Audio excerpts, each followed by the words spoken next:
Boa noite, sejam bem-vindos a mais um encontro de estudos dos livros de Manuel Filomeno de Miranda, psicografado por Divaldo Franco. Nós estamos estudando o livro Perturbações Espirituais, que é o terceiro livro da série Transição Planetária. Hoje nós vamos estudar o capítulo 13, que se chama Atividades Incessantes. Nós queremos agradecer a todos que participam aqui conosco, ao vivo, ou depois quando assistem pelo canal do YouTube, Leitura de Livros Espíritas. Toda terça-feira, após as 21 horas, o vídeo é publicado no canal. Somos um grupo de estudantes da doutrina espírita. Estamos aqui para refletir juntos sobre os ensinamentos do livro. Então, agora eu peço que vocês desliguem seus microfones para que eu possa fazer a oração inicial. Vamos elevar nossos pensamentos em direção ao Pai e a Jesus, nosso irmão maior.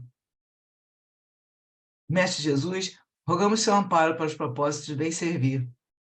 Estamos aqui reunidos para mais um encontro de estudos sobre a doutrina espírita, a vida espiritual e o seu evangelho. Que possamos estar receptivos à inspiração dos teus mensageiros e que os ensinamentos desse livro possam iluminar nossos caminhos, facilitando assim a nossa evolução. Pedimos então, Senhor, sua proteção e auxílio para iniciarmos as atividades da noite de hoje. Graças a Deus. Graças a Deus, vamos compartilhar a tela.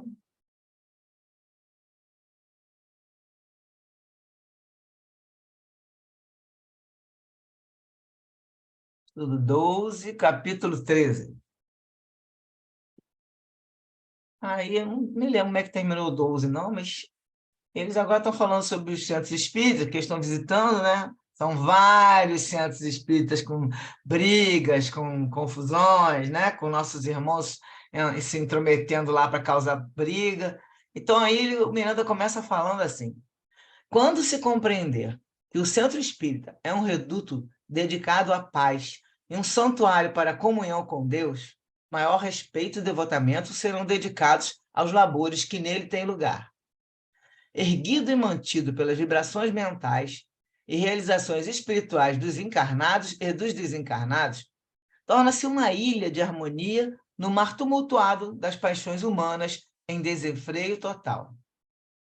Atividades incessantes acontecem desde aquelas de natureza transcendental, com os espíritos em aflição, que são acolhidos, recebem o sustento da esperança envolto na caridade, até os socorros aos encarnados, que se encontram desarvorados. Ainda muito desconhecida, a doutrina espírita é luz na treva da ignorância, proporcionando discernimento em torno dos objetivos essenciais da existência física e do intercâmbio que existe, mesmo inconsciente, entre os dois planos da vida.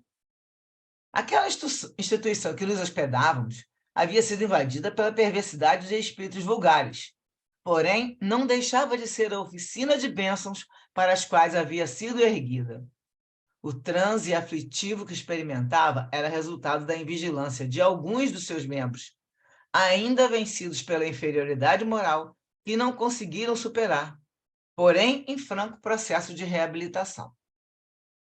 Nosso trabalho era o de orientar os inimigos do Cristo que se permitiam as agressões, não apenas contra aquele hospital de almas, mas tudo quanto significava ordem e progresso, ética e moral, disposições saudáveis para a fraternidade e a paz.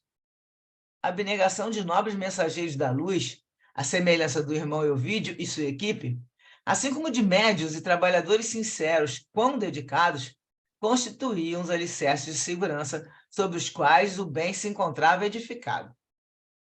A transitória perturbação logo mais cederia lugar ao equilíbrio, caso aqueles que se fizeram responsáveis despertassem para a realidade transcendente, submetendo-se às sublimes determinações do alto, na síntese do pensamento kardeciano: fora da caridade não há salvação. A caridade, no entanto, no seu sentido mais profundo, esparzindo bênçãos em todas as direções, braços abertos ao acolhimento dos infelizes e à sua posterior iluminação. Preparávamos para visitar uma nobre entidade espírita, num momento sob os espinhos de perturbação interna, inspirada pelos declarados inimigos do Cordeiro de Deus, quando fomos surpreendidos por peculiar acontecimento. Eram quase 9 horas da manhã, e os serviços socorristas encontravam-se em plena efervescência. Dedicados trabalhadores da mediunidade, assim como assistentes fraternos, ocupavam seus lugares nas salas respectivas, enquanto era realizada uma reunião aberta ao público, obedecendo ao programa de elucidações evangélicas em comparações esclarecedoras entre o cristianismo e o espiritismo. Havia um público expressivo de quase uma centena de interessados, que daí seguiriam as suas atividades ou buscariam um concurso do passe e da água fluidificada para as suas aflições. E todos fixavam o expositor, visivelmente inspirado por devotado mensageiro espiritual. Foi quando irrompeu uma pobre mulher, com os cabelos desgrenhados, os trajes em desalinho, perseguida por 2 moradores de rua que a maltratavam, ameaçando-a com pedras e pedaços de madeira. Aturdida e em pânico, adentrou-se pela porta aberta, pedindo socorro, o que causou um grande choque no salão em clima de iluminação espiritual. Os agressores atiraram-lhe algumas pedras que a feriram, mas detiveram-se, berrando a porta de entrada, sem coragem para invadir o recinto.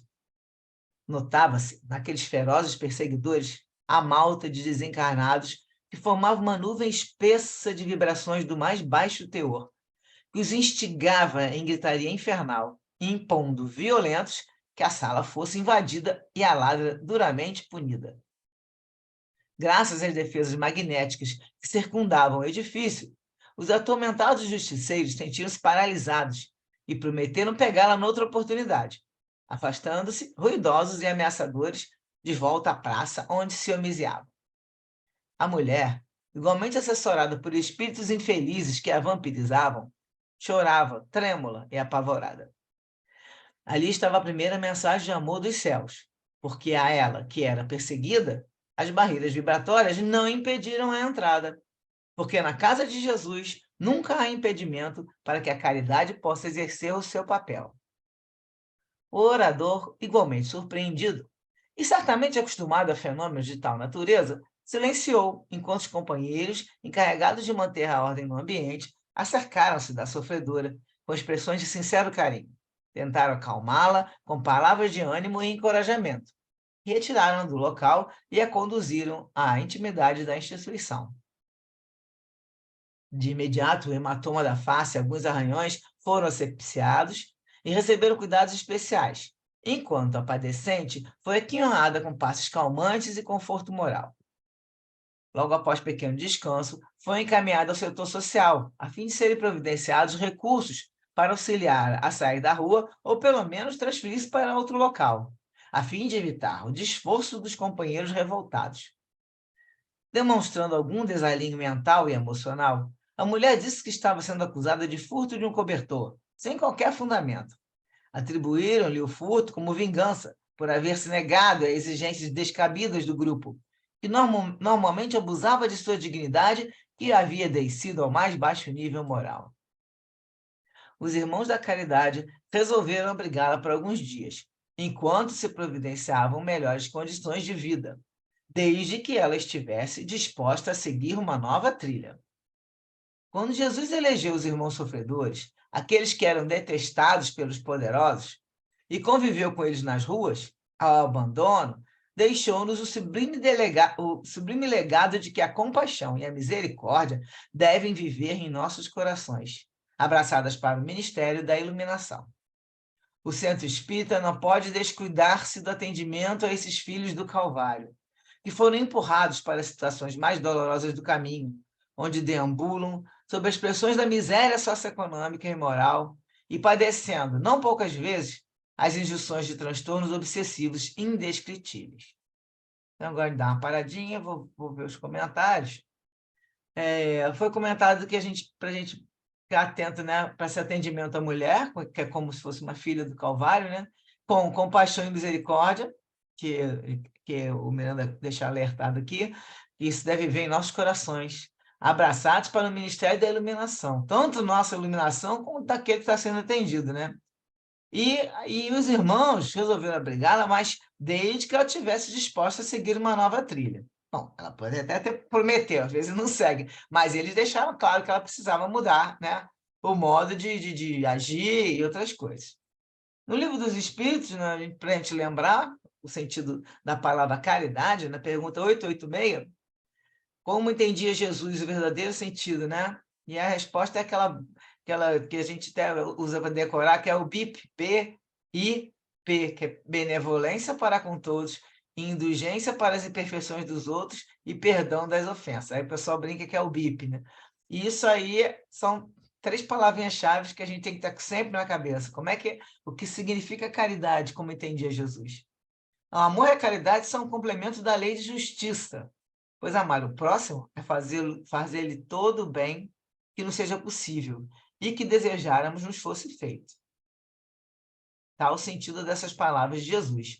Amai-vos uns aos outros como irmãos. A caridade, segundo Jesus, não se restringe à esmola, abrange todas as relações em que nos achamos com os nossos semelhantes, sejam eles nossos inferiores, nossos iguais ou nossos superiores. Ela nos prescreve a indulgência, porque de indulgência precisamos nós mesmos, e nos proíbe que humilhemos os desafortunados, contrariamente ao que se costuma fazer. Apresente-se uma pessoa rica e todas as atenções e deferências lhe são dispensadas.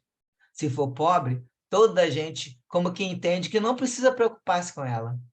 No entanto, quanto mais lastimosa seja a sua posição, tanto maior devemos por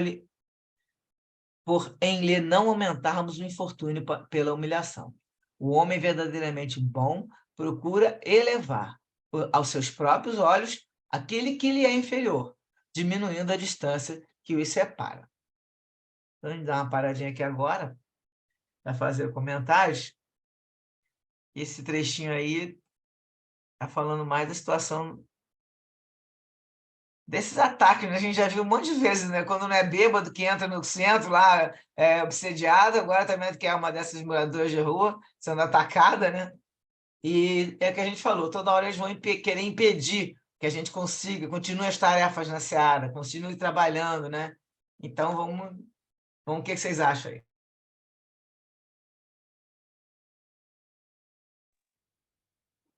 Su, eu vejo assim, é realmente muito complicado, né? A gente também, né? Quando vê os irmãos que chegam lá na congregação, em total sofrimento, a gente vê que é um sofrimento. Ao mesmo tempo que a gente pode entender como um ataque, a gente também pode entender como um desespero, né? E o pessoal todo tem se esforçado, né, para atender da melhor forma, porque às vezes a gente não tem, realmente, a congregação, por exemplo, ela não tem esse suporte para dar, assim, para uma pessoa que acaba de bater ali na porta, né? Como se tivesse um estoque de comida ou um estoque de alguma coisa que pudesse socorrer aquela pessoa. Realmente não tem, né? Mas espera-se, né? Explica-se para os irmãos que, se ele puder, né, fazer seguir aquele roteiro que a casa tem para poder entregar cestas básicas e tudo mais, é possível que ele tenha esse atendimento, né? E outras coisas também.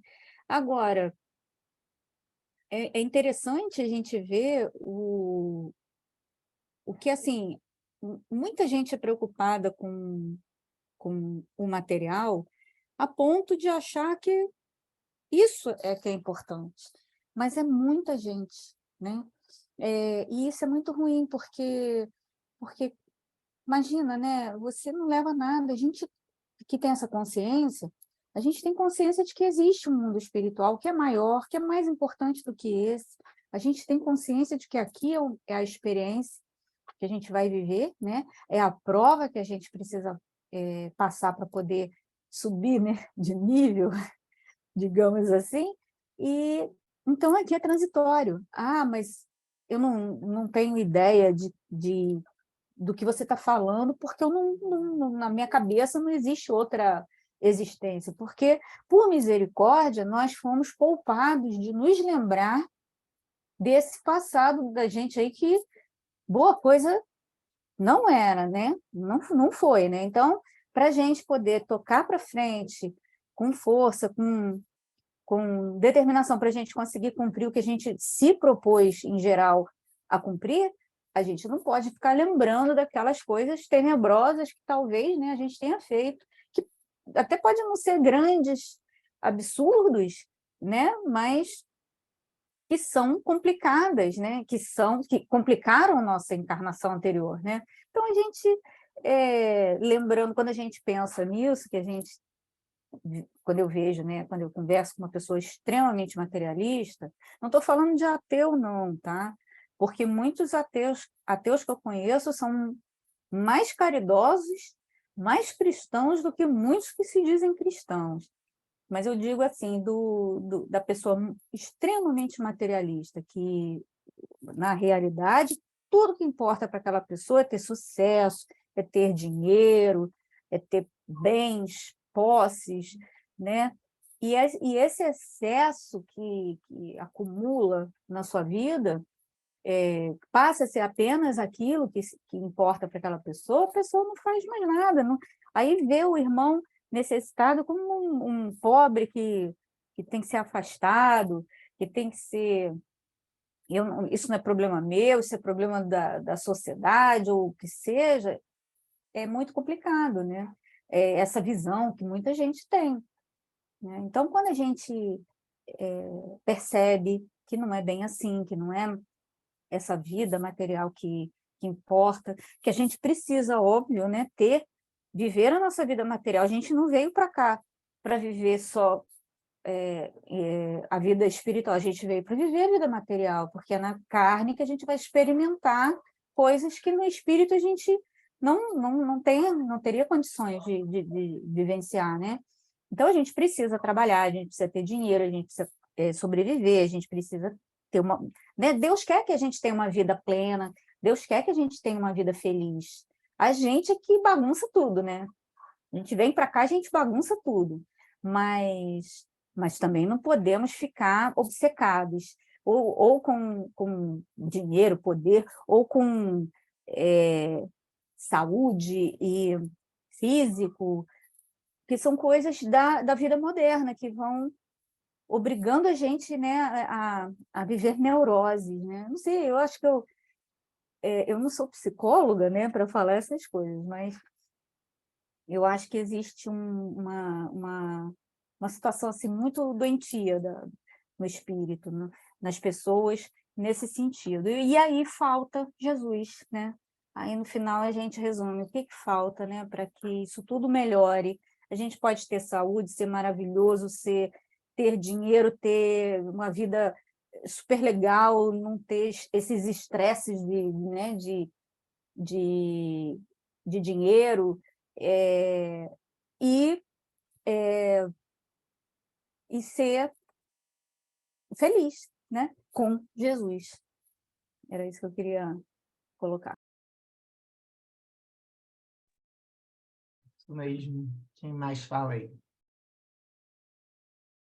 Esse lance da gente, a gente tá aqui, tem que preocupar com a matéria, tem que se cuidar, sim, tem que se cuidar, mas, em primeiro lugar, tem vários trechos, agora não vou lembrar quais, que eu já até escrevi, que a gente tem que pensar primeiro no nosso espírito. Se a gente não cuidar do espírito, a gente não consegue levar nem a vida material adiante. E aí a perturbação é mental, né? A nossa mente que vai tomando as emoções, então nós temos que estar bem conosco mesmo, né? Consciência tranquila, dormir com a cabeça, botar a cabeça no travesseiro, como até outra vez o Pedro falou aí, coloca a cabeça no travesseiro, e como é bom a gente sentir que está tudo bem, com a consciência tranquila, porque é a hora que a gente vai ver, eu fiz o máximo que eu podia hoje, ao longo do dia, entendeu? Me esforcei ao máximo para ajudar, porque fala aqui da caridade, benevolência para com todos, indulgência para as imperfeições dos outros, isso a gente toda hora tem que lembrar, porque a gente não fica... Indulgência é você não ver os defeitos dos outros, tá?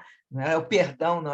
O perdão é uma parte que vem em consequência, porque quando você é indulgente, você olha para o próximo e entende que você também tem defeitos, então você vai olhar a imperfeição do outro e vai ser aquele lance, vai ser esse projeto, também tem o defeito, então cada um, de qualquer maneira, a gente vai ser benevolente e perdoando as ofensas. E essa caridade, que é o verdadeiro sentido, como Jesus queria dizer, no sentido da palavra caridade, a gente tem que se esforçar todo dia, né? E aí a frase é aquela: amai-vos uns aos outros como irmãos, né? Como a gente até já fizemos tudo aí essa semana, passou, amai os vossos inimigos, a gente, entre esse amor aí, aquele maior mas mais esforço nosso é poder perdoar, se a gente se magoa e coisa e tal, você acaba tendo expectativa com o próximo, você acha que a pessoa tem que fazer dessa maneira, acaba não fazendo, e aí é que você sofre. A gente tem que aprender que nós não temos que ter expectativas com o comportamento de ninguém, porque cada pessoa é uma pessoa, cada pessoa tem uma reação na vida, e aí cada pessoa é um espírito, na verdade, aquilo é um espírito milenar, tem uma história aí. Então, se a gente começa a olhar para o próximo, vendo que o limite que ele tem, nós também temos, né? Olhando para as pessoas como pessoas que podem estar com algum problema no momento ou não, você já vai ficar, como a gente fala assim, quem olha mais... nós estávamos colocando na palestra, você olha por cima da vida material, você consegue ver a parte espiritual, aí você não se aborrece. Então, por isso que a pessoa fala, não precisa nem perdoar ninguém, porque você não tem como você ficar com uma raiva, uma mágoa de uma pessoa, se você olha para a pessoa de outra maneira.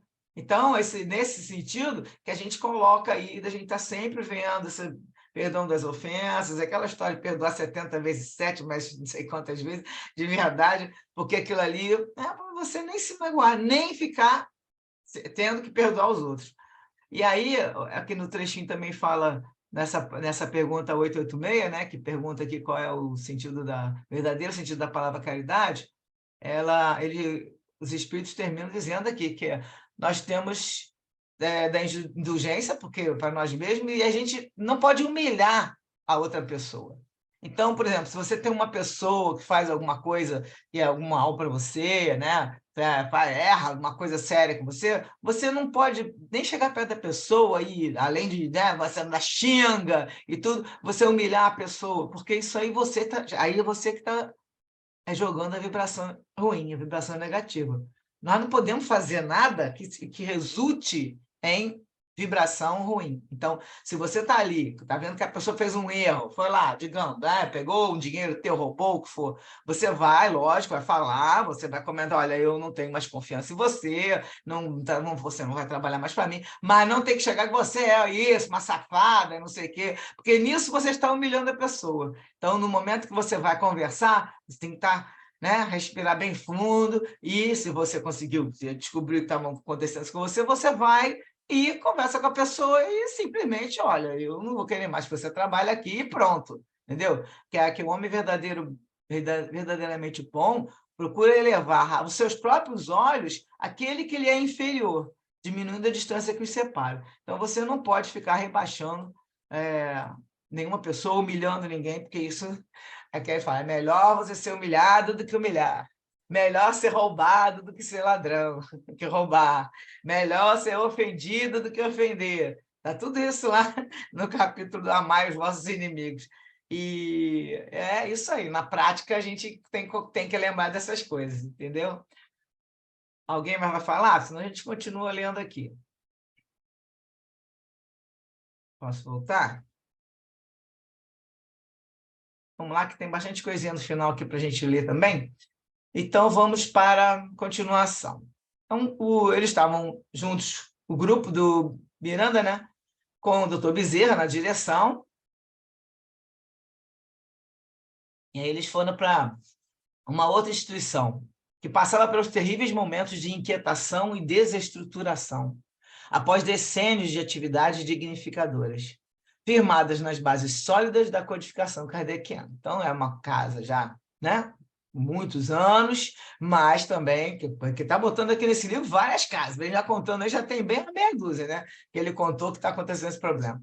Essa instituição ela havia crescido muito, e para poder ser conduzida com eficiência, lentamente foi quase transformada numa empresa moderna, com os requisitos exigíveis para a tecnologia avançada.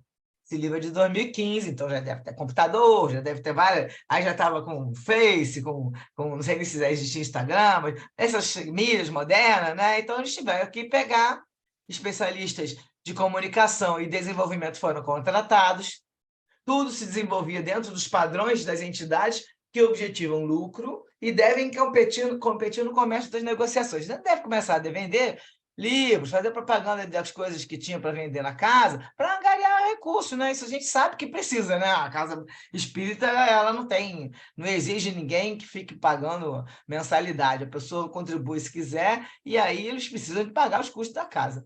Aí essa casa já estava seguindo para esse caminho de empresa. Mas aí o Miranda fala que, entretanto, eles não, essas casas, né, no caso instituições espíritas, não pode ser considerada como entidades de lucro fácil, o que termina em transformar-se, perdendo o calor da fraternidade e do saudável contributo do voluntariado, da caridade fraternal, dando lugar à presença de funcionários frios e indiferentes aos significados espirituais da casa, interessados somente em constantes aumentos de salários e posições de relevo para maiores ganhos. Então, é que a gente tem isso até, né? A gente vê isso na prática, né? A maioria das pessoas que trabalham lá na nossa casa ali no Francisco de Paula são todos, praticamente, quase todos são voluntariados. Tem 3 pessoas na tesouraria que são contratadas, e um deles é até estudante da casa, é contratado, mas ele é espírita, participa. Tem 2 outros ali que a gente vê que também estão dentro dos conhecimentos espíritas, mas, assim, são pessoas que não estão lá há muitos anos, estão muitos anos trabalhando, mas não são estudantes nem nada. Então, nesse caso, você vê que se a gente começa a botar muito funcionário indiferente, aí começa a querer aumentar salário, começa a reclamar, aí ele diz até que reclamava aqui do local, né, querendo mais conforto para sentar e coisa e tal. Então, isso aí é que foi dando problema na casa, foi entrando gente para poder, funcionários frios, indiferentes aos significados espirituais da casa. Aí fala, quando isso sucede, empurram-se Jesus e o amor portas afora. Foi o que nós estávamos comentando aqui no começo do estudo. Ele falou, então, assim, Jesus fica de fora, o amor, mantendo-se os nomes, o nome da casa espírita, mas não o espírito de simplicidade e de abnegação, que nunca devem estar distantes do trabalho da solidariedade cristã. Então, qualquer esforço, qualquer coisa que tivesse que se dedicar mais, aí já tinha reclamação, porque aí é funcionário pago, né? Ah, tem que trabalhar mais uns 15, 20 minutos. Ah, aí já começa a ficar de cara feia. A pessoa, quando é voluntária, ela vai para ajudar, então não tem isso, né? Então, graças a esse excesso de modernização e de recursos específicos, houve a infiltração de pessoas ambiciosas, facilmente manipuláveis pelas trevas, que se permitiram adentrar nos labores complexos da administração e provocaram divisionismos e exigências de comodidade, com total esquecimento dos princípios básicos da afetividade e da humildade. A situação agravara-se de tal forma que estavam ameaçadas as estruturas espirituais do formoso trabalho. Agora, entre ofensores um dos outros, interessados em destruí-los, desmoralizá-los, sob o falso pretexto de zelo doutrinário. Em vez do diálogo honesto e franco, sem melindres nem ofensas, recorria-se à maledicência e à calúnia, sob o infeliz domínio dos egos inflados de salvadores do bem. Ali se havia instalado uma célula espiritual onde se encontravam os inimigos do Cristo, que pertenciam ao mesmo grupamento infeliz do mulá que havíamos atendido. Então, esse grupo aí era um grupo mandado daquele mulá que está lá atendido, foi atendido no início do livro, né? Então, aí o Miranda vai dizer que quando eles chegaram, estava sendo preparada uma reunião do Conselho Administrativo para análise de contas e orçamento previsto para o futuro. E a divisão entre os servidores era visível. Tinham 2 grupos, um de um lado, um com raiva do outro. Cada grupo fazendo questão de não ocultar a rebelião interna e o interesse de anulação do outro. O fundador da casa, caso o espírito, né, irmão Hermínio, não escondia as preocupações e, demonstrando apreensão em torno dos próprios acontecimentos, acolheu-nos com alegria, mantendo a esperança de resultados favoráveis ao bem, à união.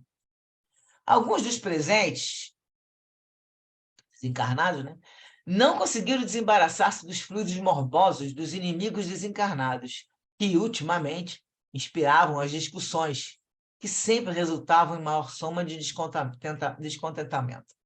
Enquanto era proferida a prece de abertura do encontro, nosso benfeitor destacara-nos a todos para que aplicássemos passes de reconforto em cada um dos membros da sociedade, desarmando-os intimamente e dulcificando-lhes os sentimentos, de maneira que recordassem os dias passados em que se estimavam e contribuíam para a realização dos projetos da casa.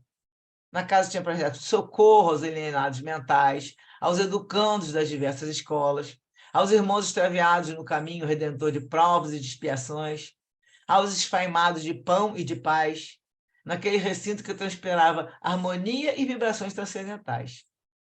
Comovido até as lágrimas, o diretor-presidente, inspirado pelo fundador da obra, conclamou os amigos e irmãos ao entendimento, enquanto propunha uma nova era de compreensão e de fraternidade. Todos ali estavam por amor à doutrina espírita e anelavam por um mundo melhor, que deveria começar em cada coração. As vibrações que se fizeram sentir eram dúlcidas e repassadas de ternura, como deveria ser sempre em todo lugar onde se mencione o nome de Jesus, né? Porque tem muito lugar que fica falando em Jesus, mas o pessoal está agressivo, está atendendo com estupidez, né? Com aquele jeito de orgulhoso de falar. Então, quando está falando de Jesus, e onde a gente pretende que ele estabeleça morada, as palavras têm que ser doces, repassadas de ternura. Alguns membros, porém, mais renitentes e intolerantes, após até essa fala do presidente aqui, que ele estava falando que foi, ele estava falando aqui, né? Começou o diretor-presidente, e começar a falar, mas mesmo assim, alguns membros renitentes e intolerantes estavam permanecendo firmes nos propósitos que abraçavam, estavam com aquela raiva, estavam querendo brigar, né? Não se permitindo sensibilizar com a mensagem de compreensão e tolerância, vinculados que estavam aos espíritos perturbadores que se compraziam em gerar os conflitos. Tá? Estava ali ligado naquela sintonia com os obsessores. Logo que foi concedida a palavra, um desses, mais irônico e desafiador, telementalizado por entidade religiosa, que por sua vez era vítima de outra mais feroz, deu início à lista de reclamações e exigências, alterando a psicosfera ambiental. Logo foi seguido por outro descontente, mais outro, transformando o labor. Então começou aquela discussão e o labor que deveria apaziguar todos naquele campo de disputas inúteis e infantis. Discutiam com vigor, fixados em pontos de vista e em comportamentos egóicos, que davam margem à cólera e à inimizade. O dirigente, demonstrando paciência e compreensão, informava que as dificuldades do momento exigiam serenidade e apoio de todos para que fossem superadas. Como, porém, as intenções dos opositores fossem negativas, as suas palavras serenas mais os irritavam, com alegações falsas e aparente zelo pela instituição. Sempre falando que está zelando pela instituição, né? O discurso é esse. Compadecido dos corações amigos que ali se encontravam, Dr. Bezerra de Menezes direcionou o pensamento ao diretor da reunião, que não disfarçava sofrimento íntimo, e estimulou a expor. Aí a fala dele. Não ignoramos o período grave que estamos vivendo em nossa casa, não importando, portanto, de quem seja a responsabilidade, porquanto todos estamos no mesmo barco e temos assumido juntos todos os compromissos, alguns dos quais de resultado perturbador. Acusarmos reciprocamente não solucionará os problemas, pelo contrário, torná-los-á de maior dimensão, avançando rumo ao escândalo. E o escândalo somente piorará a situação delicada em que todos nos encontramos. O conhecimento da doutrina espírita revela-nos que, além dos adversários encarnados que todos temos, quando estamos dedicados ao bem, existem aqueles que se encontram desvestidos de matéria e que se comprazem em gerar embaraços de destruir a obra de Jesus na Terra. Não é a primeira vez que somos chamados pelo Mestre para o seu ministério. Fracassamos, não poucas vezes, assumindo graves responsabilidades. Essa é a oportunidade rara, especial, em face do conhecimento da imortalidade e da reencarnação que nos norteia o passo. Necessitamos de unir-nos no esforço da fraternidade, a fim de, caminhando juntos, contribuirmos com os guias da humanidade em benefício da sociedade feliz da nova era. Não temos alternativa senão unir-nos em torno dos ideais espíritas e cristãos que vicejam em nossa casa, levantá-la da situação que se encontra e mantermos a união, porque se nos dividirmos, o desastre será o desabamento da veneranda edificação. Desse modo, contamos com a gentileza de todos os membros desse conselho, o que não equivale a dizer anuência, com que esteja errado, esforçando-nos por corrigir o que seja possível e evitar futuros comprometimentos desse gênero. Aí ele fez uma pausa oportuna, enquanto todos os membros ouviam com respeito, inclusive os mais fervorosos adversários. Utilizando-se do clima psicoemocional, o irmão Virgílio Almeida, telementalizado pelo benfeitor, acercou-se dos companheiros sob pressão perturbadora daqueles que estavam mais afetados lá, né? E, utilizando-se de recursos magnéticos, afastou os seus obsessores, que se puseram a clamar revoltados e saíram prometendo de esforço. Aí a reunião prosseguiu em outro clima, qual se a fraternidade voltasse aos amigos. E foram tantas providências especiais para minimizar as consequências dos problemas graves, abrindo perspectivas de soluções em médio prazo. Foram tomadas, né, providências. Terminadas as discussões e programadas as diretrizes que poderiam atender e diminuir as preocupações gerais, um ar de esperança animou-os a todos, que puderam conversar com mais serenidade e respeito pelas opiniões diversas, credoras de consideração. Após a reunião, dirigimos-nos, aí o Miranda está contando, dirigimos aos ambientes de atividades espirituais da casa e pudemos participar dos labores socorristas aos desencarnados que eram trazidos para repouso e posterior transferência para as comunidades nas quais seriam internados. Logo após, fomos visitar o Departamento de Assistência aos Enfermos Mentais e Obsidiados. Recordando-nos da Casa do Caminho, na estrada de Jope, próxima a Jerusalém, onde Pedro, Tiago e João vivenciavam o Evangelho após a ascensão do Senhor. Como podiam atender a multidão de infelizes com os parcos recursos de que dispunham naqueles dias? Ficou pensando Miranda, né? Era o psiquismo do mestre, que os sustentava e que socorria aqueles variados quadros de perturbação psíquica, de possessão, de miséria de todo porte, de enfermidades desgastantes e deformadoras, de pústulas generalizadas e de sofrimentos inenarráveis. A presença desses apóstolos do amor e da caridade exteriorizava energias vigorosas e revitalizava os necessitados, que lhes diminuíam as dores e as angústias do coração, proporcionando esperança de paz, mesmo que após a morte. Na atualidade, rica de conhecimentos e técnicas, porém pobre de sentimentos de fé e de abnegação, o trabalho é mais árduo, porque se faz acompanhado das exigências impostas por leis, às vezes arbitrárias, nas quais o amor cede espaço ao tecnicismo remunerado. Nada obstante, podíamos constatar a força grandiosa do Evangelho, que elegia servidores fiéis para atender a dor na sua multiface, com os recursos da oração, da ternura, da fluidoterapia, simultâneos aos reconhecimentos e valiosos conhecimentos científicos.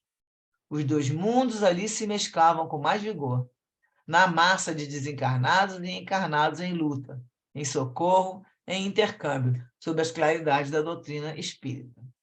Aqui termina o capítulo. Tem umas referências agora. Eu vou ler só a primeira e vamos ver. Bom, 8h13, ainda dá tempo. Então, vou lendo devagarzinho. Primeiro é do livro Roteiro, em relação à velha história que a gente fala, né, do nosso pensamento, como é que a gente se envolve com essas energias. O livro é Roteiro, capítulo 26. O título é Afinidade. O homem permanece envolto... Emmanuel, tá? Que está escrevendo. O homem permanece envolto em largo oceano de pensamentos, nutrindo-se de substância mental em grande proporção. Toda criatura absorve, sem perceber, a influência alheia nos recursos imponderáveis que lhe equilibram a existência. Então, é aquela que está invisível, né? Em forma de impulsos e estímulos, a alma recolhe, nos pensamentos que atrai, as forças de sustentação que lhe garantem as tarefas no lugar em que se coloca. O homem poderá estender muito longe o raio de suas próprias realizações na ordem material do mundo, mas sem a energia mental na base de suas manifestações, efetivamente nada conseguirá. Sem os raios vivos e diferenciados dessa força, os valores evolutivos dormiriam latentes, em todas as direções. A mente, em qualquer plano, emite e recebe, dá e recolhe, renovando-se constantemente para o alto, destino que lhe compete atingir. Estamos assimilando correntes mentais de maneira permanente, de modo imperceptível, ingerimos pensamentos a cada instante, projetando em torno de nossa individualidade as forças que acalentamos em nós mesmos. Por isso, quem não se habilite a conhecimentos mais altos, quem não exercite a vontade para sobrepor-se às circunstâncias de ordem inferior, padecerá, invariavelmente, a imposição do meio em que se localiza.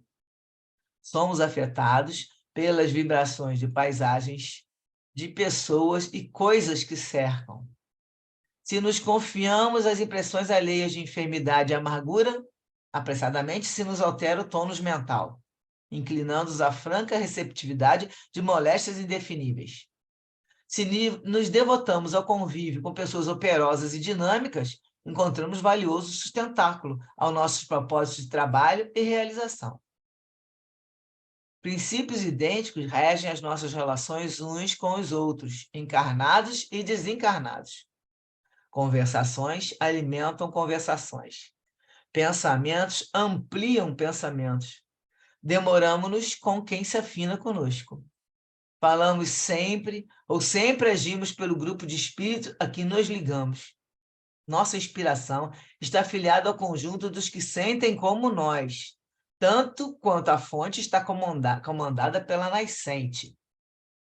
Somos obsidiados por amigos desencarnados ou não, e auxiliados por benfeitores em qualquer plano da vida, de conformidade com a nossa condição mental. Daí o imperativo de nossa constante renovação para o bem infinito. Trabalhar incessantemente é dever. Servir é elevar-se. Aprender é conquistar novos horizontes. Amar é engrandecer-se. Trabalhando e servindo, aprendendo e amando, a nossa vida íntima se ilumina e se aperfeiçoa, entrando gradativamente em contato com os grandes gênios da imortalidade gloriosa. Quando a gente entra em contato com os benfeitores, né? E a outra referência é em relação ao que é um texto da Joana de Ângeles, no livro Libertação pelo Amor, livro 2005, título é Empresas. E ela vai falar sobre a empresa mesmo, material, lidando com as empresas no centro espírita, na verdade, né, que ela quer dizer. Então, eu vou falar que no mundo moderno, atolhado de alta tecnologia e de muita extravagância, os conceitos da simplicidade e da abnegação tornam-se combatidos tenazmente, de maneira a cederem lugar à automação, à excentricidade e aos interesses de lucro imediato. Tecnocratas executivos de alto porte digladiam-se para alcançar metas cada vez mais audaciosas, em lutas renhidas, embora o respeito que nos merecem seus esforços e pessoas, objetivando projeção e insaciável poder. Enriquecem e promovem a altos níveis as empresas para as quais trabalham, sob altos estipêndios e compensações com sofreguidão e estresse, até quando são desalojados pela aposentadoria, pela velhice e pela morte. Empresas não têm alma, nem pulsam nos seus mecanismos automáticos qualquer tipo de coração. As criaturas que nelas se esfalfam são peças de sua engrenagem, e por mais importantes que se façam, são sempre substituíveis por outras mais produtivas, para o conjunto em incessante renovação, decorrência natural dos novos instrumentos apresentados pelas indústrias de promoção e atualização. O pensamento empresarial é linear, direto, calculista, destituído de sentimento de amor, de misericórdia e de compaixão. Esses pontinhos aqui é que tinham mais trechos, aí eu fui colocando alguns, só porque o texto era enorme. É verdade que faculta o progresso na Terra, as empresas, né? Mas também respondem por muitas misérias e violências morais, econômicas e sociais. Certamente é inevitável a marcha e o avanço da cultura, da ciência e da tecnologia, das empresas e dos monopólios perversos e hediondos. Suas regras e delineamentos invejáveis são próprios para o seu selvagem desenvolvimento, mas não devem ser aplicados em todos os labores que se realizam na Terra, especialmente naqueles de origem espiritual, que têm compromisso com o amor e a verdade, pelo menos através de seus objetivos. Tá? Aqui quando ela entra para falar dos centros espíritas, qualquer centro também religioso, né? Com Jesus, a empresa é de solidariedade, de benevolência, de paz. Nela não há lugar para os rigores nem as exigências que ferem a fraternidade, o respeito pelas vidas, pelo sofrimento, pelos operários menos valiosos, aqueles que não são tão hábeis ou se apresentam mais morosos. Vota-se com entusiasmo para equipar-se um ninho de amor e de auxílio recíproco, de socorro aos que buscam servir, embora se encontrem sob terapias libertadoras, em depressões profundas, de desequilíbrios deploráveis, incluindo os cooperadores, máquinas habilidosos, não poucas vezes insensíveis, igualmente destituídos de compromisso com a proposta do amigo em comum e do seu evangelho. Pensando-se sempre em ganhar mais dinheiro, melhorar-se a aparência do trabalho, utilizar técnica de propaganda para tornar-se conhecido o labor, na condição de produto de venda e de exportação, em projetar-se as imagens trabalhadas pela maquiagem do mercado explorador, ficam, em planos secundários, se não esquecidos, os compromissos com a simplicidade do sentimento e a humildade do comportamento. Aí ela vem com os conselhos: vigia as nascentes do coração, de onde brotam os bons como os maus pensamentos, e tem cuidado. Não te deixes arrastar pelos pauradores e mercadológicos, entusiasta em favor das transformações imperiosas e imprudentes, sonhadores do mundo que não conhecem as regras do evangelho nem a conduta espírita. A empresa de Jesus é diferente, preservadora da união de todos os seus membros, sem jamais ter lugar o campeonato de dissensão. No seu estatuto, o maior é sempre quem melhor serve, e não aquele que mais se exalta. A disputa pelas posições de relevo, que afinal não existem, o esforço prevalece para ser o mais bem devotado servidor. Esse candidato que chega não elimina aquele que se encontra no trabalho, antes se lhe torna cooperador.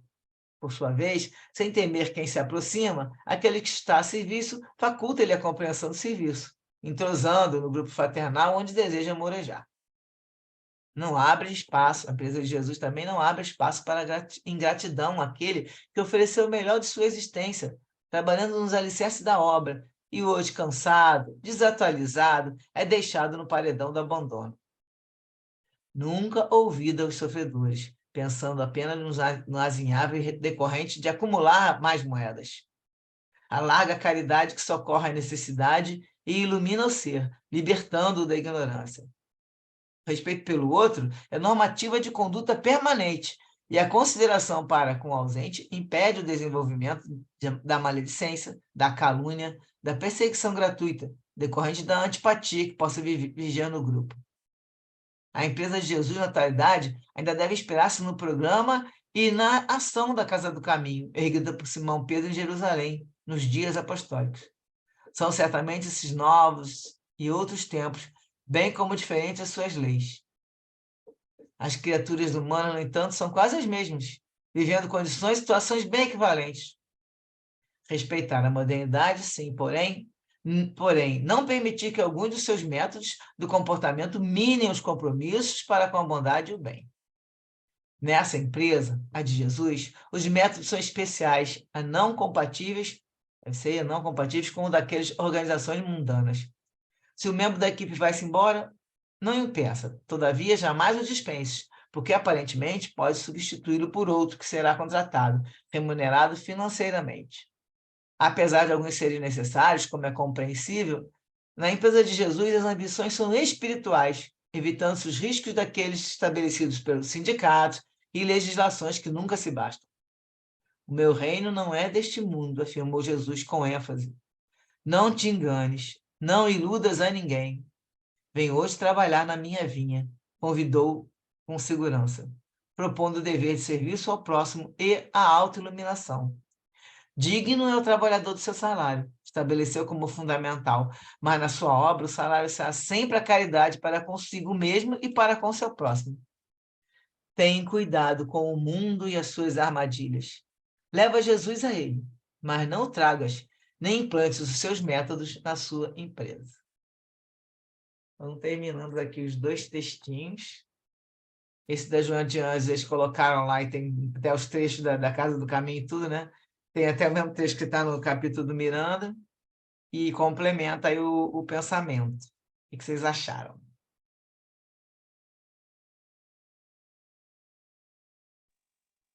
Me fez refletir bastante, né, esse final, né, Su? Porque a gente tem que sempre atentar, né, para como está a nossa vibração dentro da casa espírita, né?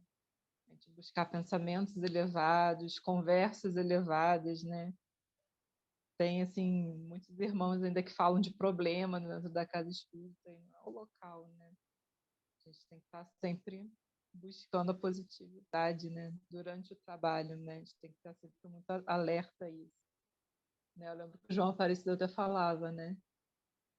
Quem faz a casa espírita são os trabalhadores, não só os mentores, mas os trabalhadores, né? Porque quando sai todo mundo é só o concreto ali, né?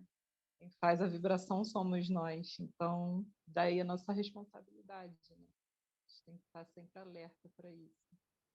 Né? Então, tá com a sintonia lá em cima, né? Se vier um pensamento estranho, opa, agora não, né? Enfim. E aí eu lembro sempre muito disso que o João fala, né? Os trabalhadores somos nós, a casa espírita somos nós. Né? Então, o texto me trouxe esse alerta, né? Que a gente tem que buscar durante o trabalho, né? O capítulo começa com isso que você está falando. Ele fala que o centro espírita é erguido e mantido pelas vibrações mentais e realizações espirituais dos encarnados e dos desencarnados, fazendo com que se torne uma ilha no mar tumultuado das paixões humanas. Ele é mantido por essas vibrações. Exatamente. E a gente tem que tomar cuidado, porque é muito comum acontecer esses conflitos, né, que foram descritos pelo Miranda, né? É muito comum, muito corriqueiro, infelizmente, e você vê que houve ali um reequilíbrio de energias por conta da casa ser, né, bastante protegida, ali tem os irmãos da espiritualidade ali muito preocupados com a obra e tudo mais. E aí a gente que está vendo essas coisas acontecerem, caso, né, a gente veja isso acontecer na casa que a gente frequenta, a gente não deve se deixar levar se contaminar, né, com as reclamações, porque sempre alguém vai puxar você para falar, você não sabe o que aconteceu, que não sei o que, o fulano, não sei o que, sempre tem isso. E aí a gente não pode se deixar contaminar para aquela vibração, porque a gente passa a ser mais um dentro daquele processo de obsediar a instituição, e aí, né, o resultado a gente já imagina que pode acontecer, então a gente tem que tomar muito cuidado. Essa mensagem foi muito importante, dá vontade de pegar ela, sabe, esse capítulo, e levar para as casas espíritas, para o pessoal se ligar, porque você vê que do momento em que o dirigente daquela reunião, né, o presidente do Centro Espírita, ele conversou com os irmãos ali, inspirado por Bezerra de Menezes, né? E houve uma melhora na sintonia capaz de fazer com que os irmãos que aplicaram os passes pudessem, né, fazer um benefício para eles, afastando assim os irmãos que estavam obsediando aqueles trabalhadores, né? Você vê que a harmonia voltou, quer dizer, as vibrações aumentaram, melhoraram. Então, é isso que a gente deve fazer, né? Não deixar que os irmãos que são inimigos da casa, porque a gente sabe que uma casa que está fazendo um bom trabalho vai ser atacada, isso aí é fato. A gente só tem que ter consciência disso e manter a nossa vibração, nossa elevação, né? Nossa conexão com o alto sempre firme, né? Não só na casa espírita, como fora dela, né? Fora dela, a gente já tem todos os percalços, né, do caminho, né? É sempre aquele problema, é um problema no trabalho, é um problema em casa, aí a gente começa a perder aquela conexão, né, que a gente tem quando a gente está dentro da casa espírita. Agora, dentro da casa espírita, se tem conflito, quer dizer, a gente tem que ter esse cuidado, realmente. E se todos nós tivermos esse cuidado, até pode aparecer uma desavença, um problema, mas ela logo vai ser solucionada, né? Porque você vê que o presidente, ao falar, né, que todos somos responsáveis, porque afinal somos, gente, nós somos voluntários no trabalho no Centro Espírita. Então, parte de todos nós a responsabilidade. Se alguma coisa deu errado, a gente tem que se unir para consertar e não ficar apontando culpado, né? Porque todos ali estão com o mesmo objetivo, né? De elevar e levar a doutrina, né? Para as pessoas, né? Para os sofredores, os atormentados, como nós, né? Que também somos sofredores e atormentados. Um excelente alerta do Miranda nesse capítulo. E a gente tem que sempre agregar, né, Carlinhos? Porque tem casos espíritas, né, que aí acho que o ego da pessoa sobe e aí fica aquela briga, aquela confusão, né, aquele conflito. E não é o local, né? A gente tem que sempre botar panos quentes e tentar ser o mais fraterno um com o outro possível, né? Mas nem sempre, infelizmente, isso acontece. Atualmente a gente pode até escrever um outro livro.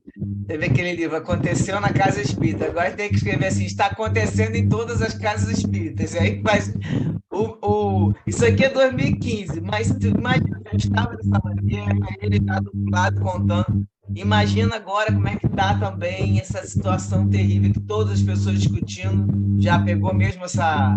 Isso já ficou não só nas casas espíritas e tudo. Então, assim, é um capítulo, como a Carla falou, era bom fazer uma cópia e mandar para todos. Mas o que acontece? A grande maioria não vai reconhecer, porque quando você está com uma influência forte, como está acontecendo, porque você tem aquela abertura, né? Aquela história do pensamento lá, você abre a brecha e eles vão e colam o plug, eles não vão reconhecer que estão fazendo essas coisas. Então, a briga fica entre os dois. Ajuda, nesse momento, tem que ser do outro lado mesmo. Então, tem que ser muita oração.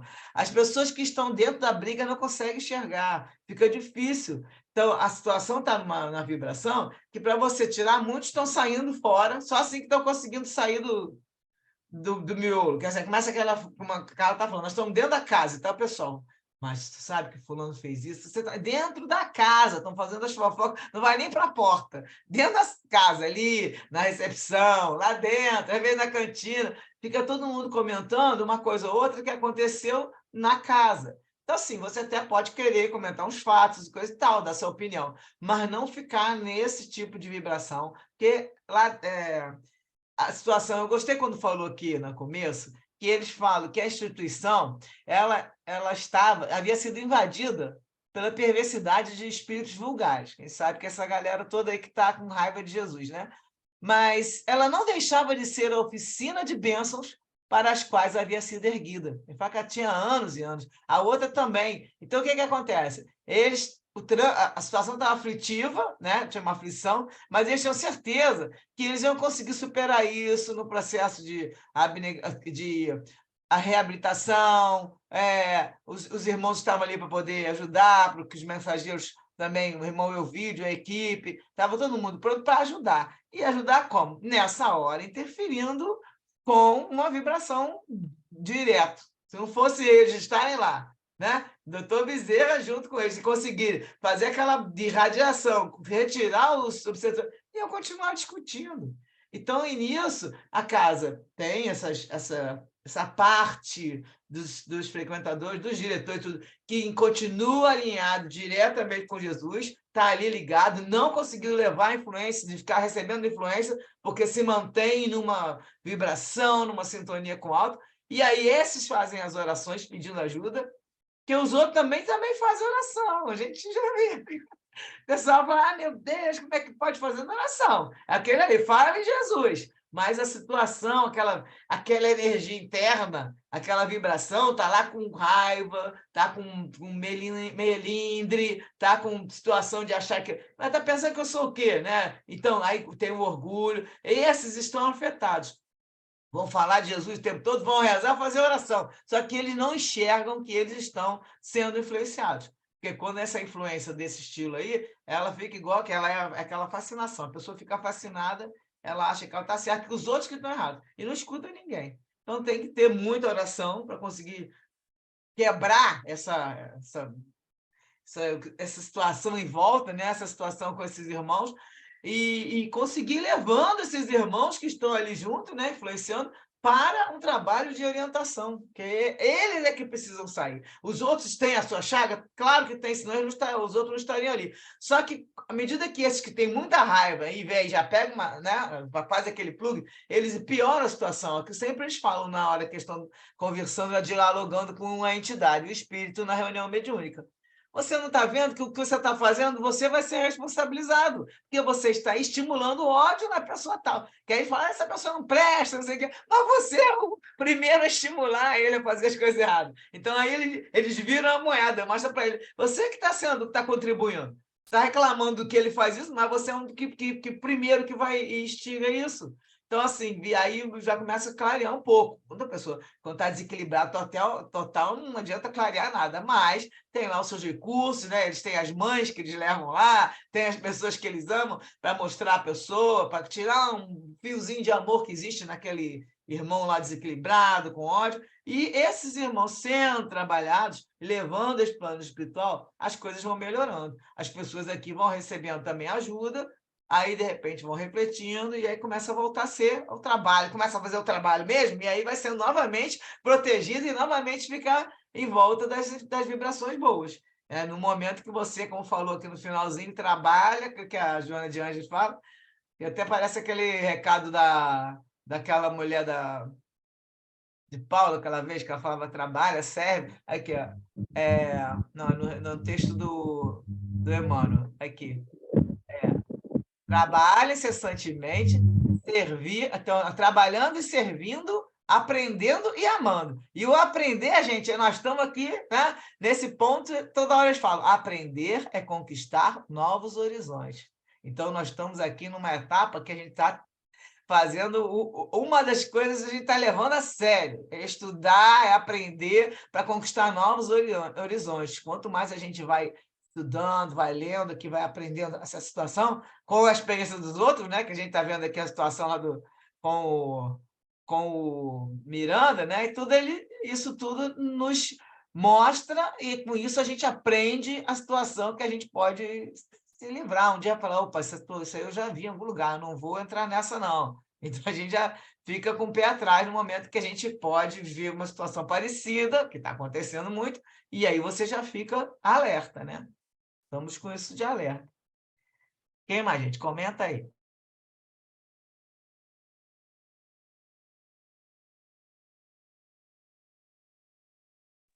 Estou muito calado hoje, tem que comentar porque ainda está muito cedo.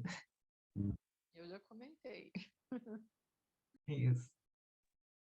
Quando eu leio um texto, né, dentro da aula, tem coisas que me impactam, tipo assim, coisas interessantes que me fazem pensar. Muito simples, mas para mim bem importante. Por exemplo, acho que foi Joana no finalzinho, o texto anterior, que fala de Jesus, né? Norma de conduta permanente, seria respeito pelo outro. Acho que respeito pelo outro abarca tudo isso que já foi comentado, e o que a gente vive o dia a dia. É como é legal alguém ser gentil com você, como é legal alguém ser educado com você, ser bondoso, promover a paz, quer dizer, tentar abafar conflitos. E a gente fazer o mesmo. Quer dizer, esse respeito é uma coisa teórica, mas é uma coisa que a gente vivencia, e para mim é super importante diante de tudo que a gente está conversando aqui. E a outra coisa, também super simples, que a gente fala sempre, foi falado no texto, é vigiar seus bons e maus pensamentos, que é exatamente o que a gente tem que fazer, né? E está dentro também do autoconhecimento. Né? Nossa conduta frente ao outro é outra conduta frente a nós. Então, essas coisas, quando são colocadas no texto, me fazem repensar. Não é repensar, é pensar de novo, pensar mais profundamente, falar isso que tem que ser feito, na minha opinião, diante do texto, diante de Jesus, diante de Joana. É isso que me chamou a atenção, além de tudo que já foi falado. É isso. O trecho que você está falando é: o respeito pelo outro é normativa de conduta permanente, e a consideração para com o ausente impede o desenvolvimento da maledicência, da calúnia, da perseguição gratuita decorrente da antipatia. Porque, no caso, a pessoa fica falando mal do outro quando ele não está, né? Está se colocando. E você tem o respeito disso, respeito pelo outro, normativa de conduta permanente. Exatamente. Seja Pedro do que você Olissegue. fizer, seja Oi? do que fizer, né? Qualquer Qualquer coisa, você está na qualquer rua, você coisa. está no metrô, você está no trabalho, você está no restaurante, você está comprando alguma coisa. É muito bom quando Exatamente. você é bondoso e são bondosos com você, né? Isso é permanente. Pedro Olissegue, quer falar aí? Falem. Ligou o microfone?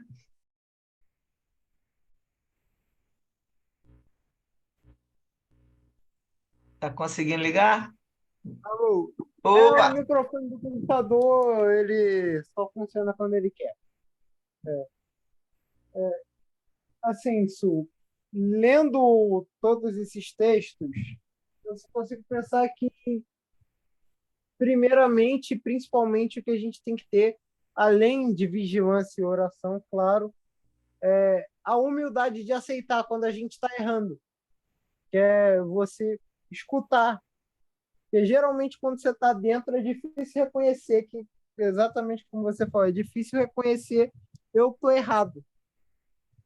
Você ter o autoconhecimento de poder fazer uma reflexão, uma análise sobre si mesmo, sem considerar o seu ponto de vista, o que você acha que está certo, só olhando tudo clinicamente, olhando as coisas como elas são e conseguir chegar à conclusão de, tá, eu estou errado. Ter a humildade de aceitar que está errado e tentar entender o que você está fazendo de errado para aprender e crescer.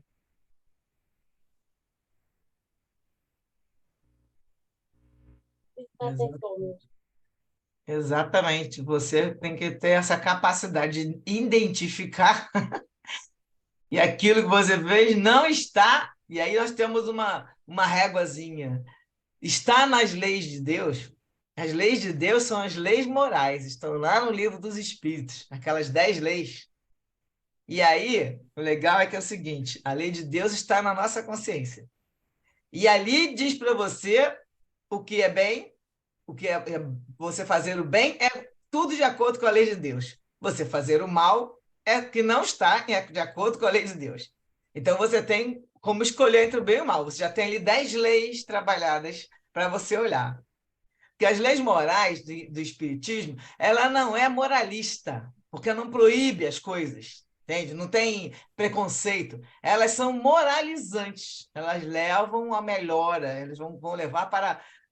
É diferente de moralista para moralizante, tem uma diferença. Isso aprendi com o Simão Pedro na palestra. Então, o que acontece? Com essas leis na cabeça, você tem como olhar. Eu estou fazendo correto? Porque tem gente que fala que não existe certo e errado, né? Eu já escutei isso várias vezes e eu fico pensando, meu Deus do céu, como é que pode falar uma coisa dessa? Se tem tanta coisa que então, matar é certo? É relativo, eu posso matar, não posso matar, não é certo. Você querer atacar, roubar alguém é certo? Então não existe esse negócio de não ter certo e errado. O certo e o errado existem sim, porque você fazer as coisas de acordo com a lei de Deus é o correto, você vai fazer o bem. E não está de acordo, você vai fazer uma coisa que é para o mal. E aí você não vai ficar o quê? Porque essa lei de Deus, ela está onde? Quando a gente pergunta lá, no livro dos Espíritos, pergunta, onde está a lei de Deus? Está até decorando agora, em 614, está na consciência. Então, se a lei de Deus, que aí eles falam na outra pergunta assim, porque eu já não sei, meu Deus, a lei de Deus é a única verdadeiramente a lei da felicidade, é o que nos traz felicidade. E se a lei de Deus traz felicidade, ela está na consciência, nossa felicidade está na nossa consciência. É só a gente aprender a viver de acordo com as leis de Deus. E aí você vai reconhecer no momento que você faz uma coisa que você vê, opa, isso aí é uma situação que está de acordo com a lei de Deus, eu agi de acordo com a atenção, né? Como falou agora ali, com respeito, com gentileza, e você vê que você saiu, deu uma escorregada. Aí que você falou, reconhece, nós temos que nos reconhecer o erro, o passo primeiro é a gente se arrepender daquilo que fez, né? Aquele erro, a gente se arrepende, a gente vai lá, pode até pedir uma desculpa, um perdão, se for um caso de conseguir fazer isso, né? E vai e repara o erro, né? Porque o que você pode fazer é isso. O mais difícil mesmo é você identificar na hora, identificar o erro, e daí você conseguir reverter. Aí você repara o erro. Quem está na frente? Pedro Licéia, fala.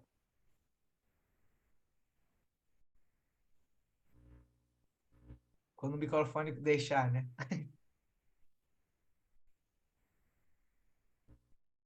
Tá bom. Saiu. É você, Bia, fala. Então, porque eu acho que eles não tinham baixado antes, né? Não, assim, refletindo, né, sobre a questão da gente ter indulgência, né, com os erros e os defeitos do nosso irmão, né? Eu acho que é um desafio diário, né? Porque a primeira coisa que vem na gente é julgar, né? É inserir os nossos preconceitos em cima, né? Então, tem que exercitar muito isso, né? Para a gente não julgar, não ser preconceituoso, né? Até internamente. Às vezes a gente nem fala para a pessoa, nem externiza, né? Mas acho que a gente, né, já com a gente mesmo, a gente tentar, né, não julgar as pessoas, né? É uma questão assim, muito complexa ainda, né? Eu estava refletindo a respeito disso, né? E é interessante essa questão. A gente, pelo menos, tentar exercitar, né? A gente ainda não consegue totalmente, mas acho que já exercitar já é um grande começo. Né?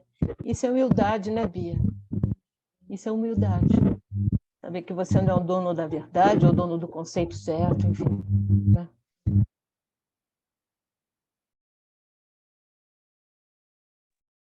Exatamente. A gente tem que ver que a gente...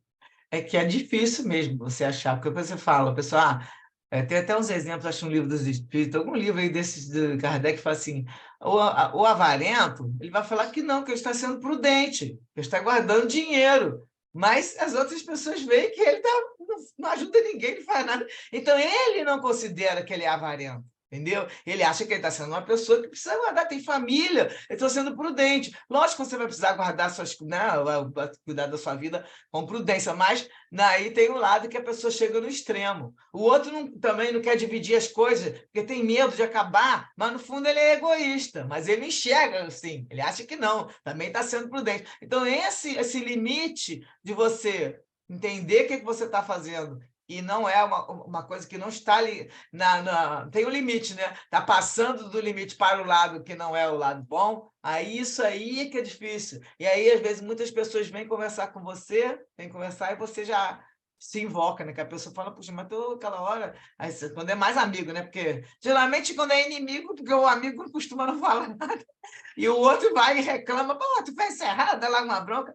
Mas quando a gente tem amigos mesmo também, que são amigos do coração, ele chega e fala, pô, isso aí eu não achei legal, acho que você fez isso assim, mas está parecendo isso. Então, pô, você está vindo bem nervosa, está meio desequilibrada. Então, você fala de uma maneira que não vá ofender a pessoa, mas que você consiga fazer a pessoa refletir. Então, isso também é importante, a gente prestar atenção.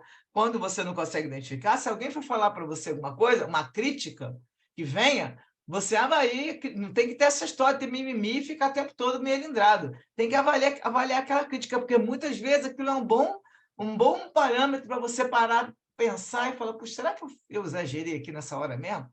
Então, assim, na hora da gente do sufoco, tá brigando, coisa e tal, aí tem hora que a pessoa fala uma coisa, você fica, acaba que você pensa assim, acho que eu estou exagerando mesmo. Então, você fica naquele negócio, vai e vem. Mas é muito importante, essa hora da parada, como a Eliane falou, a humildade tem que dar uma colocada no coração de você olhar e não se achar, porque o orgulho vem primeiro, né? E aí você acha que, não, mas eu não estou errada, sabe? Eu não falei, mas... Aí tu sempre tem um mas. Falou-se assim, mas... Então, você tem que prestar atenção que qual é na linha reta ali, qual é a avaliação que está sendo feita dura, crua, né? Aí você parando às vezes para pensar, você vê que deu uma escorregada mesmo. Mas faz parte, nós estamos aqui para isso, e a grande vantagem é que estamos aqui conscientes que a gente está conseguindo, está tentando, se esforçando para poder melhorar. Ficaremos sempre refletindo juntos aqui sobre o que a gente fala aqui no começo dos trabalhos, né? Refletindo sobre os ensinamentos do livro, sobre a doutrina espíritas sobre o mundo espiritual, porque nos dá muito rumo, né? Roteiro que a gente precisa fazer. Porque qual é o momento mais importante para a gente? É o presente. Que o presente a gente vai reparar as nossas ações erradas do passado. E a gente vai semear, nós estamos aqui plantando, criando o nosso futuro feliz. Então, o momento mais importante para a gente aqui é o presente. Vamos consertar, reparar aquilo que a gente já fez, que a gente já tomou consciência, e vamos preparar agora a semeadura, vamos colocar as sementes, escolher as sementes corretas, né? Para colocar aqui, plantar e semear para o nosso futuro. Feliz, muito feliz, se a gente conseguir levar mais esse passo adiante aí. 10:50. Vamos fazer oração? Ou alguém mais quer falar alguma coisa? Acho que aqui agora, acho que falam mesmo, já falaram, né? Vamos lá, Carlinhos? Vamos lá, gente. Senhor Jesus, agradecemos por mais essa noite de estudos, de esclarecimento. Agradecemos aos irmãos da espiritualidade a oportunidade de entender as obras, entender as mensagens, e pedimos, Senhor, que nós tenhamos capacidade de colocar esses ensinamentos em prática, a partir de agora, em nossas casas, em nosso trabalho, em todo o nosso dia a dia. Obrigada, Jesus, pela oportunidade da doutrina espírita, pela oportunidade de nos engrandecermos com a palavra, com a sua doutrina de amor, o seu evangelho de luz. Que assim seja. Graças a Deus. Graças a Deus. Mais um dia de estudo e sigamos em frente. Juntos e misturados. Gente, então foi muito bom. Boa noite para vocês. Até terça-feira que vem. Valeu. Beijo Boa para noite, todos. gente. Boa noite. Tchau, gente. Boa noite, obrigada. Tchau. Obrigada, Boa noite a Sultana. todos. Boa noite. Obrigada, boa noite a todos. Tchau, boa noite.